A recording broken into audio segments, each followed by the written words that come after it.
Hello नमस्कार। चलिए पढ़ना स्टार्ट करते हैं। पिछली जो वीडियो में हमने समास के विषय में पढ़ा था, उसके भेदों के विषय में पढ़ा था। आज का जो हमारा जो विषय है वाक्य कि वाक्य क्या होता है। जब हम एक दूसरे से वार्तालाप करते हैं तो वाक्यों का प्रयोग करते हैं, और हम वाक्य जो बोलने में जो जिन वाक्यों का इस्तेमाल करते हैं वही जो वाक्य में जो शब्द होते हैं उसमें हम जो सार्थक शब्दों का इस्तेमाल करते हैं, यानी कि जो निरर्थक शब्द किसी वाक्य में नहीं होने चाहिए। तो वाक्य का अर्थ होता है कि वाक्य दो या दो से अधिक शब्दों के सार्थक समूह को वाक्य कहते हैं। यानी कि जब वाक्य में दो या दो से अधिक शब्द होते हैं तो वे जो शब्द होते हैं वो सार्थक होने चाहिए। निरर्थक जो शब्द है उनका प्रयोग नहीं होना चाहिए। और वाक्य जो व्याकरण की दृष्टि से कर्ता के अनुसार, कर्म के अनुसार, जो और क्रिया के अनुसार ही वाक्य पूर्ण होना चाहिए। और व्याकरण की दृष्टि से जो वाक्य है वो लिंग, वचन, पुरुष, कारक, काल के अनुसार होना चाहिए, और वही जो वाक्य है वो सार्थक कहलाएगा। यानी कि जो व्याकरण की दृष्टि से जो वाक्य है, जो सार्थक शब्द है, और उन्हीं शब्दों का जो समूह होता है वही वाक्य कहलाता है। तो हमने पढ़ा कि दो या दो से अधिक शब्दों के सार्थक समूह को वाक्य कहते हैं। और वाक्य जो व्याकरण की दृष्टि से अपनी जो योग्यता, आकांक्षा, अनुवृत्ति के अनुसार जो अपनी योग्यता रखने के इसके गुण होते हैं, तो अब हम उसके गुण के विषय में पढ़ते हैं कि एक वाक्य को पूर्ण होने के लिए किन किन परिस्थितियों से गुजरना पड़ता है। कि एक वाक्य के गुण होते हैं कि जैसे सार्थकता, कि कोई भी वाक्य जब हम प्रयोग करते हैं तो वो जो वाक्य है वो सार्थक होना चाहिए। यानी कि सार्थक जो वाक्य है, शब्द है, वही वाक्य बनते हैं। जैसे कोई कहता है कि गीता राजकुमार है, तो गीता राजकुमार है, तो गीता एक हमने पता लगा है कि जो गीता है वो एक स्त्रीवाची शब्द है, और जो राजकुमार है ये पुल्लिंग जो शब्द है। गीता राजकुमार है, तो ये जो शब्द है ये सार्थक नहीं है। और हमने अभी पढ़ा है कि सार्थक शब्दों के समूह को ही वाक्य कहते हैं।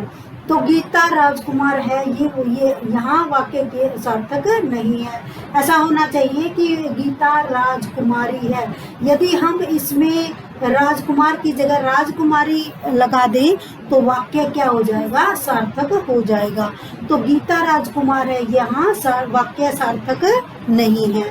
दूसरी है योग्यता, कि कोई भी वाक्य पूर्ण होने में उस वाक्य में योग्यता होनी चाहिए। यानी कि जो वाक्य अपनी योग्यता को प्रकट करना चाहिए। कि जैसे डबली बबली आ गया, तो यहाँ पर जो डबली बबली यानी कि वाक्य में क्या नहीं है कि योग्यता नहीं है, यानी कि निरर्थक शब्दों का प्रयोग किया गया है, वाक्य अपनी योग्यता को पूर्ण नहीं कर रहा। क्योंकि हमने अभी पढ़ा है कि जो सार्थक जो शब्द होते हैं वही वाक्य कहलाते हैं। तो यहाँ पर डबली बबली आ गया, तो यहाँ जो वाक्य है यह अपनी योग्यता को योग्यता का सही अर्थ नहीं दे रहे हैं। नेक्स्ट है आकांक्षा। आकांक्षा का अर्थ होता है इच्छा, यानी कि जो बोलने वाला है या सुनने वाला है उसकी जो आकांक्षा का जो पूरा ध्यान रखा जाता है।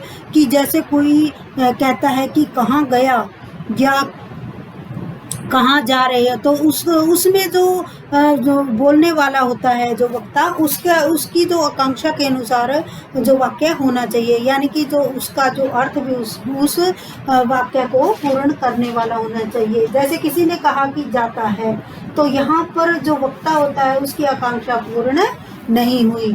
तो यहाँ भी जो वाक्य का जो गुण है वो आकांक्षा से रहित है। यानी कि ये वाक्य में क्या होना चाहिए, आकांक्षा होनी चाहिए। नेक्स्ट है आसक्ति। आसक्ति का अर्थ होता है कि ऐसे ही जो वाक्य है जो अपनी निकटता को प्रकट करे। निकटता को प्रकट करने का अर्थ है कि कोई किसी से कहता है कि भाई कहकर फिर थोड़ी देर ना बोलता है, और फिर कहता है आता हूँ, और फिर थोड़ी देर और रुक कर बोलता है कि मैं। तो यहाँ पर यदि जो वक्ता है यदि यही कह देता कि भाई आता हूँ मैं, तो जो सुनने वाला है वो सही अपने जो अर्थ को समझ जाता और वाक्य पूर्ण हो जाता।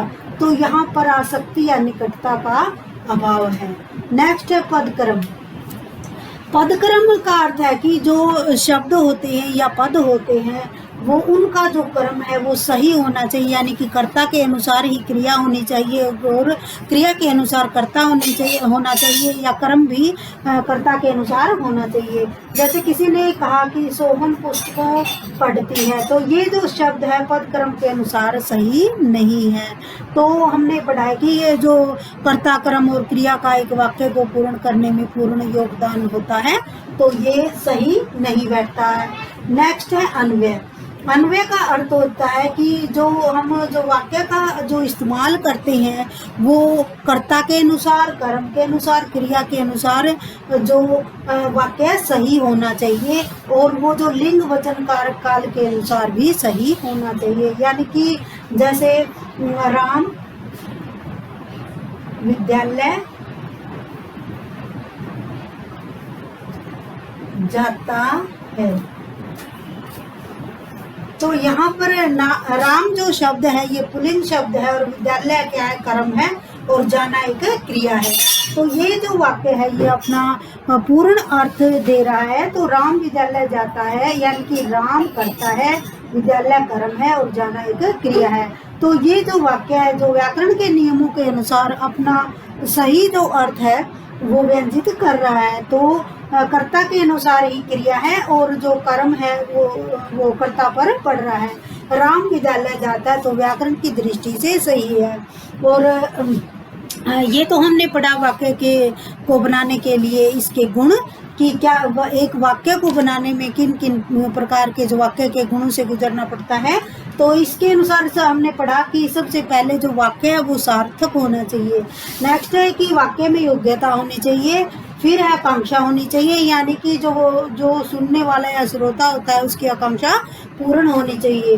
नेक्स्ट है आसक्ति। आसक्ति यानी कि निकटता, यानी कि बोलने वाले या सुनने वाले जो वर्ड है वो निकट, उन जो वर्णों में क्या है, शब्दों में निकटता होनी चाहिए। नेक्स्ट है पदक्रम, यानी कि कर्ता के अनुसार, कर्म के अनुसार, क्रिया के अनुसार ही वाक्य होना चाहिए। नेक्स्ट है अन्वय। कर्ता कर्म क्रिया के लिंग वचन कारक काल के अनुसार जो अन्वय होना चाहिए। अब हम पढ़ते हैं कि वाक्य के अंग, कि वाक्य के जो अंग क्या होते हैं, कि व्याकरण की दृष्टि से वाक्य के दो अंग होते हैं कि जैसे कर्ता और क्रिया। लेकिन व्याकरण की दृष्टि से जो कर्ता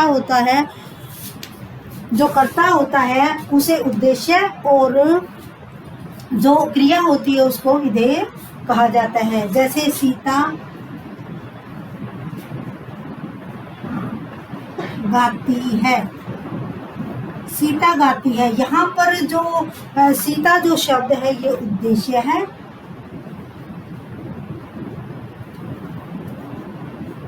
और गाना जो यानी कि जो गाती है, जो ये बाकी जो शब्द है वे विधेय है। तो वाक्य के दो अंग होते हैं, उद्देश्य और विधेय। जो सिंपल भाषा में हम उसे कर्ता और क्रिया कह सकते हैं, लेकिन व्याकरण की दृष्टि से जो कर्ता होता है वो उद्देश्य होता है और जो क्रिया होती है वो विधेय होती है। तो यहाँ पर हमने पढ़ा कि एक जैसे मोहन विद्यालय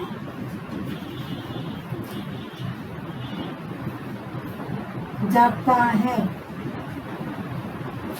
तो यहाँ पर मोहन है वो उद्देश्य है और बाकी जो विधेय है। तो हमने अभी पढ़ा कि वाक्य के दो अंग हमने बताए, कर्ता और क्रिया। जो कर्ता होता है वो उद्देश्य होता है और बाकी जो वाक्य में जो अन्य जो शब्द है वो विधेय कहलाते हैं। अब हमने अभी जो वाक्य के विषय में पढ़ लिया कि वाक्य क्या होता है, कि दो या दो से अधिक शब्दों के सार्थक समूह को वाक्य कहते हैं। वाक्य के जो गुण है कि वाक्य में क्या होना चाहिए, योग्यता होनी चाहिए वो होने चाहिए सार्थक, वाक्य सार्थक होना चाहिए, वाक्य में योग्यता, आकांक्षा, आसक्ति, पदक्रम, अन्वय होना चाहिए। और वाक्य के दो जो हमने अंग पढ़े कि वाक्य में दो होने चाहिए, यानी कि दो अंग होने चाहिए, कर्ता और क्रिया। और कर्ता जो होता है वो उद्देश्य होता है, और बाकी जो बचा हुआ है वो विधेय कहलाते हैं। तो आज हमने वाक्य के विषय में पढ़ा। चलिए मिलते हैं नेक्स्ट टॉपिक के साथ। Thank you.